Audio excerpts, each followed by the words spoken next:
नमस्कार, आप देख रहे हैं जानो दुनिया। मैं हूं आपके साथ हर्षिता। आइए करते हैं खबरों से शुरुआत।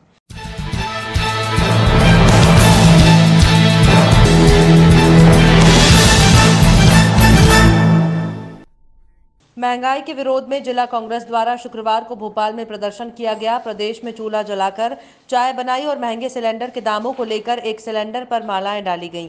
इसी के साथ एक केतली भी रखी गई है और एक साइकिल रखी जिस पर मामा जी की साइकिल लिखा था। कांग्रेस के कई कार्यकर्ताओं के साथ पूर्व महापौर विभा पटेल और जिलाध्यक्ष कैलाश मिश्रा प्रदर्शन में मौजूद रहे।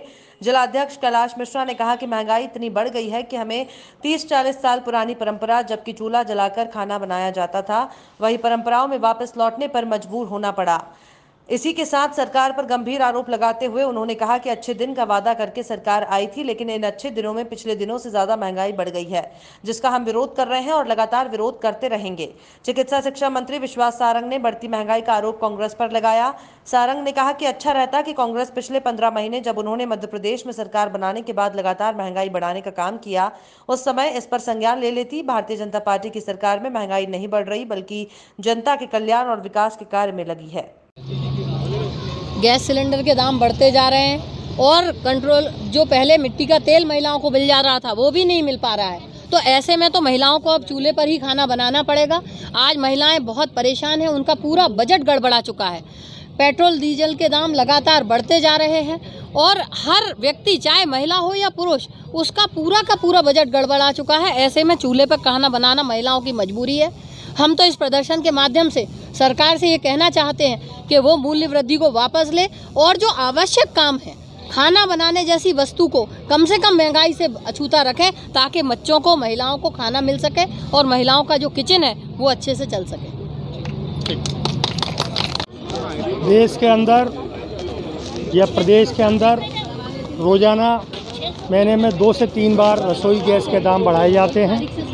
पहले रसोई गैस पर सब्सिडी मिलती थी, लेकिन मार्च के बाद जो सब्सिडी आया करती थी वो भी कहीं ना कहीं बंद कर दी गई है। डीजल और पेट्रोल के दाम सुबह 6 बजे रोज़ाना बढ़े मिलते हैं और कहीं ना कहीं घर का बजट बिगड़ गया।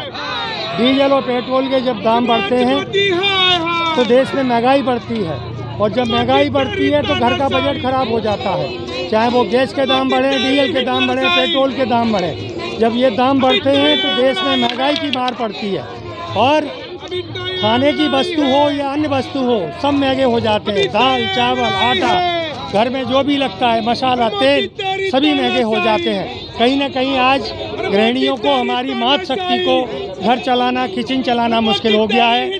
आज हम अपनी बहनों के माध्यम से यहाँ पर प्रदर्शन कर रहे हैं रोशनपुरे पे, और हमारे कांग्रेस की परिवार की ये सभी महिलाएं बैठे हैं, हम लोग भी बैठे हुए हैं और ये कहीं ना कहीं बताना और दर्शाना चाहते हैं कि वही हम 40 साल पहले जो चूल्हा और चकिया हुआ करती थी, चूल्हे पे जो रोटी बनाया करते थे, हमारी बहन बेटियां बनाती थी, हमारी माताएं बनाती थी, वही 40 साल पुरानी आज याद यहाँ पर प्रदर्शित हो रही है और वो याद आज ताज़ा हो रही है कि कहीं ना कहीं आज हमारी मातृ शक्ति चूल्हे पे खाना बनाने को मजबूर है। अभी है।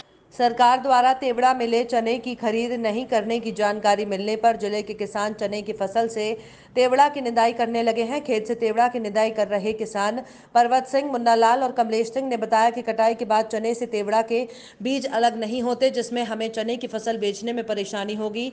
इस परेशानी से बचने के लिए हम सभी से चने की फसल की निदाई कर तेवड़ा को खेत से बाहर कर रहे हैं। भारत सरकार द्वारा तेवड़ा मिक्स चना नहीं लिया जाएगा। कलेक्टर उमाशंकर भार्गव के निर्देशानुसार इस संबंध में किसानों को जानकारी देने के साथ ही उन्हें तेवड़ा की निदाई करने के लिए जागरूक भी किया जा रहा है। कृषि विभाग के अधिकारियों और मैदानी अमले द्वारा क्षेत्र का भ्रमण कर किसानों को सलाह दी जा रही है कि अभी खेतों में चने की फसल में तेवड़ा आने पर उसकी निदाई कर तेवड़ा को सरलता से चने से अलग किया जा सकता है। तेवड़ा के पौधे चने के पौधे से अलग नहीं करने पर बाद में तेवड़ा और चने के बीजों का आकार लगभग एक समान हो जाता है और उन्हें छन्ने द्वारा अलग नहीं किया जा सकेगा, जिससे किसान चने की फसल को समर्थन मूल्य पर विक्रय नहीं कर पाएंगे।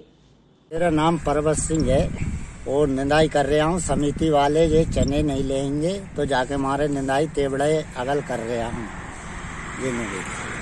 शुक्रवार सुबह वार्ड क्रमांक 2 मामा वाली गली में 85 वर्षीय वृद्ध महिला की हत्या की सूचना लगते ही क्षेत्र में सनसनी फैल गई। वृद्ध महिला की नृशंस हत्या कर उसके गहने लूट लिए गए। पुलिस जानकारी लगते ही मौके पर पहुंची और छानबीन में जुट गई। विदिशा से फॉरेंसिक टीम भी छानबीन में जुटी हुई है।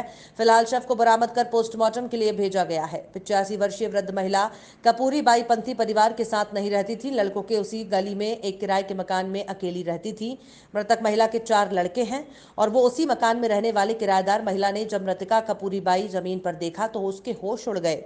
शव नीचे पड़ा हुआ था, चेहरे पर जख्म भी थे और जमीन पर खून पड़ा हुआ था। मृतका महिला की चूड़ी के टुकड़े फैले हुए थे। वहीं महिला के सोने के कान के आभूषण और पायल गायब थी। पुलिस ने बताया कि प्रथम दृष्टया मामला लूटपाट कर हत्या का लग रहा है। फिलहाल जांच जारी है। हत्या का खुलासा पुलिस बहुत जल्द करेगी और एसडीओपी भारत भूषण शर्मा ने बताया कि घटनास्थल पर एफएसएल टीम के साथ दोनों टीआई की टीम छानबीन में लगी हुई है। फिलहाल शव के पोस्टमार्टम के लिए भेजा गया है। वार्ड नंबर 2 में मामा वाली गली वार्ड नंबर 2 यहाँ से सूचना प्राप्त हुई थी, जिससे स्पॉट पे आके अभी स्पॉट का इंस्पेक्शन कर रहे हैं, जिसमें अभी कपूरी बाई कन्हैया लाल पंथी की पत्नी है, जिनकी उम्र 85 ईयर्स है और ये अपनी ममता बाई बहू के यहाँ रह रही थी, जो वहाँ से 1000 मीटर की दूरी पे मकान है और इनका शव जो है श्रीवास्तव जी के मकान में मिला हुआ है। स्पॉट को अभी हम लोग निरीक्षण कर रहे हैं और प्रथम दृष्टया ये हत्या का अपराध पाया जाता है और दूसरे नंबर पे बाकी एफएसएल की टीम को भी कॉल किया गया है और इनके 4 लड़के हैं, जिसमें से एक लड़की की मृत्यु हो गई है, जो अलग अलग मोहल्ले में अलग अलग वार्ड में निवास कर रहे हैं। इसकी तहकीकात की जा रही है। सबको सबसे पहले किसने देखा, किसने सूचना दी? इसमें पड़ोस की एक महिला है जो किराए से निवास करती है।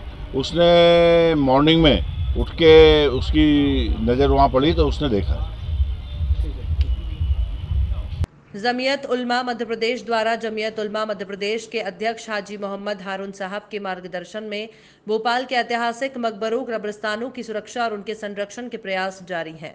मकबरा सिद्दीक हसन खान के संरक्षण के बाद जमीयत उलमा मध्य प्रदेश के प्रेस सचिव हाजी मोहम्मद इमरान ने जमीयत की टीम के साथ अब मकबरा शाहजहां बेगम भोपाल के संरक्षण और रंग रोगन कर मकबरे को संवारने के प्रयास शुरू कर दिए गए हैं, जिसके संरक्षण के लिए जमीयत की टीम मांगों के साथ साथ खुद भी प्रयास में है कि मकबरे का दोबारा रूप से संरक्षण कर मकबरे को सुरक्षित और सुंदर बनाया जाए, जिसके तहत समय समय पर मकबरे में सफाई अभियान चलाकर संरक्षण कार्य किए जा रहे हैं, जिसमें नमाज जुमा 2:30 बजे से जमीयत की टीम द्वारा सफाई अभियान किया गया और मकबरे को स्वच्छ और सुंदर बनाने की कोशिशों में तेजी लाई गई, जिससे कि भोपाल को बनाने और बसाने वालों के इतिहास को आने वाली नस्लें जान सकें। जमीयत उलमा मध्य प्रदेश के प्रेस सचिव हाजी मोहम्मद इमरान ने भोपाल नगर निगम से मांग की है कि मकबरे में संरक्षण कार्य जारी है जो जमीयत की टीम द्वारा किया जा रहा है। इसमें नगर निगम को भी सहयोग प्रदान करते हुए मकबरे में हाई मास्क लाइट लगवाई जाए और मकबरे को सुरक्षित किया जाए। आगामी जिला परिषद और नगर पंचायत चुनावों के अवसर पर दिनांक 4 फरवरी 2021 को भारतीय जनता पार्टी आमगांव जिला गोदिया में बूथ कमेटी की बैठक हुई। पार्टी कार्यकर्ताओं का मार्गदर्शन करते हुए विधायक डॉक्टर परिणय फूके ने कहा कि आगामी जिला परिषद और नगर पंचायत चुनावों के लिए सभी को मिलकर काम करना चाहिए और गांव के प्रत्येक नागरिक की समस्याओं को सरकार के ध्यान में लाकर हल करने का प्रयास करना चाहिए, ताकि भाजपा को उनकी समस्याओं पर ध्यान देती है ऐसे उन्हें लगना चाहिए। इस अवसर पर संगठन उपेंद्र जी कोठेकर, जिलाध्यक्ष केशव जी मानकर, वीरेंद्र जी अजनकर, रमेश जी कूथे, अरविंद जी शाहपुरकर, संजय जी पुरम, संजय जी कुलकर्णी, दिनेश जी दादरीवाल, किशोर जी हलाणी, भवना ताई कदम, संजय जी टेम्भरे, लायकराम जी भेंडारकर, उमेश जी ढेंगे, ओम कटरे, शंकर जी मड़ावी, धनवंत जी वट्टे, भाजपा के पदाधिकारी और कार्यकर्ता उपस्थित थे। रामनगर के युवा नगर सेवक रवि आसवानी ने आखिरकार सारी अटकलों को विराम देते हुए खुद का सभापति बनने का रास्ता साफ कर लिया। ज्ञात हो कि कोरोना की वजह से ये चुनाव करीब 1 साल देरी से 5 फरवरी को हो रहे हैं। इस बीच राहुल पावड़े के उप महापौर बनने के बाद सभापति के लिए एक से एक दिग्गजों के बीच कांटे की टक्कर चल रही थी, मगर रवि के शांत, संयमी और सुशील स्वभाव ने सब पर मात की और वरिष्ठों का दिल जीत लिया। सिंधी समाज का बीजेपी की ओर से प्रतिनिधित्व करके सभापति पद तक पहुंचने वाले रवि पहले व्यक्ति हैं। संदीप आवारी, वासंता जोशी, देवेंद्र वाडई इत्यादियों के नाम काफी समय से इस पद के लिए चर्चा में थे। खबरों में फिलहाल इतना ही। आप देखते रहिए जानो दुनिया।